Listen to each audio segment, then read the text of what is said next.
quick little live, real quick.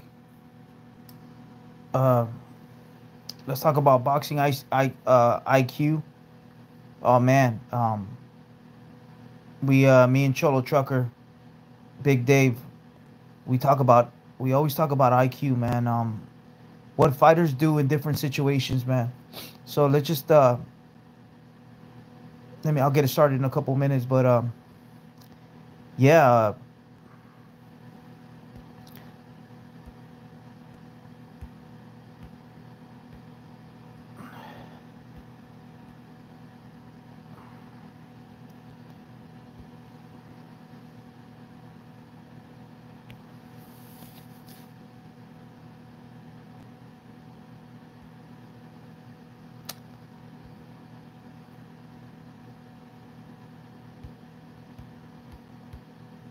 All right, so let's talk about it, man. So let's talk about boxing IQ. What fighters do in certain situations, man. When for example, man, the Navarrete fight versus the guy from Australia. What's his name? Liam Wilson, was it?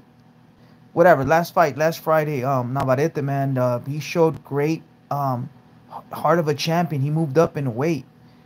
He faced adversity, and I always look for that in a contender or especially a fighter that's fighting for a championship. Um, and Navarrete dared to be great. He moved up in weight. Not he that wasn't his weight class, and he fought a title, a vacant title match, and he almost got knocked out, man. And he did something that stood out, man. And I think about it. So uh, the Australian fighter dropped him. Boom! He hit him with a check hook, I think, and he hurt him. And I thought Navarrete was gonna get. They were gonna stop the fight, man. I believe he hurt him twice, something like that. But he hurt him, right? So Navarrete, he got dropped. Then he got back up, and then he purposely dropped his mouthpiece, and that's in Spanish they call it colmillo, right? In English is IQ, right? It is when you're hurt in a situation. What are you gonna do in a do or die situation? So he dropped his mouthpiece, and it took him 20. It took the ref. It took the ref 27 seconds to get the fight back in action, right? So he bought himself some time, man, and that reminds me of Chico Corrales versus Castillo, the first fight. Chico Corrales was hurt, man, and he kept dropping his mouthpiece. That's colmillo. That's colmillo. That's IQ, man. He kept dropping his mouthpiece, and he kept recovering because he delayed. He got more extra time, and the ref has to grab the mouthpiece, put water, and put it back in his mouth, right? So that gave him time, and he was hurt, and it was numerous times when he did it, and eventually he recovered, and he knocked out, or they stopped the fight. He stopped Castillo, and it was one of the most uh, remarkable fights, most historic fights in history. Rest in peace, Chico Corrales. He gave us that. That's a gift. He gave us that. Him and Castillo, they gave us two. Those two fights were classic, but the first one is classic. Gotti Ward, you know what I mean? Tommy Hearns versus Ali versus Frazier, whatever. So you know what I mean? Castillo versus Corrales. So you seen that. Another time when I seen Colmillo or IQ is when Trinidad fought Vargas. Vargas was gonna knock out Trinidad in the first round. Remember that? And then Vargas, young Vargas, he was only 22 years old. Young Vargas was coming. He made a little comeback, and he dropped Trinidad. He hurt Trinidad. And what did Trinidad do? Trinidad hit Vargas in the balls, dude. Trinidad rather lose a point than to get knocked out. And that was the in NBA, whatever, when I used to watch the NBA with Kobe, play of the game, whatever, that was the key play, the key move of that fight. That was the game changer. That that move saved him. And then it was a great fight, and then at the end he knocked out Vargas.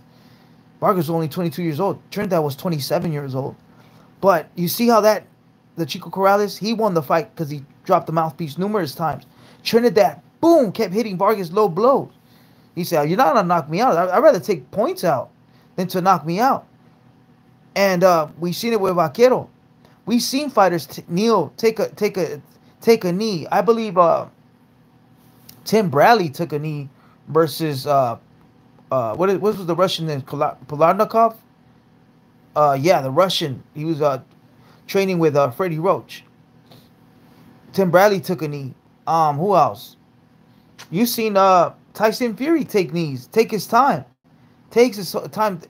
He waits, he takes his time, and boom, he gets back up. He gets out real quick, and he wins the fight.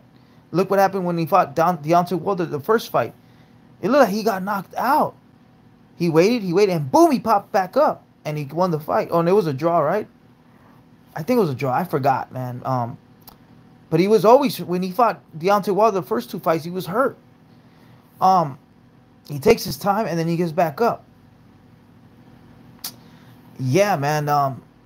That's one of the things that stood out, man. And Vaquero showed grit, showed heart of a champion, showed IQ, faced adversity. I love that in a fighter. Facing adversity, you're about to get knocked down, or you get knocked down, you get back up, and you knock out the other fighter, and you win the title. Beautiful. Andre Ward, he was hurt versus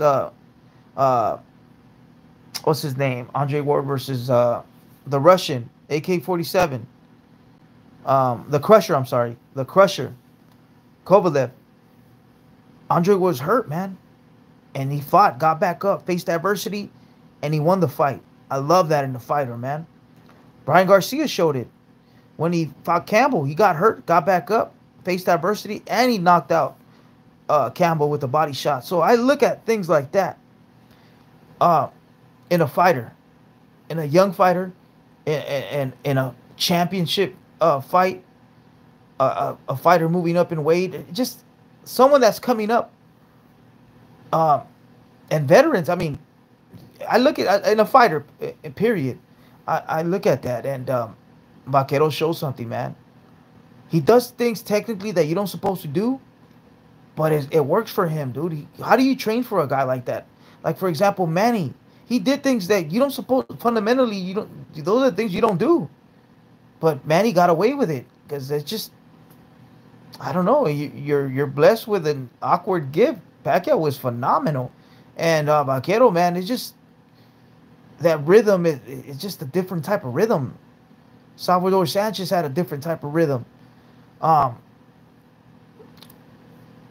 you see that in fighters. You see that little, like, matrix type, you know what I mean?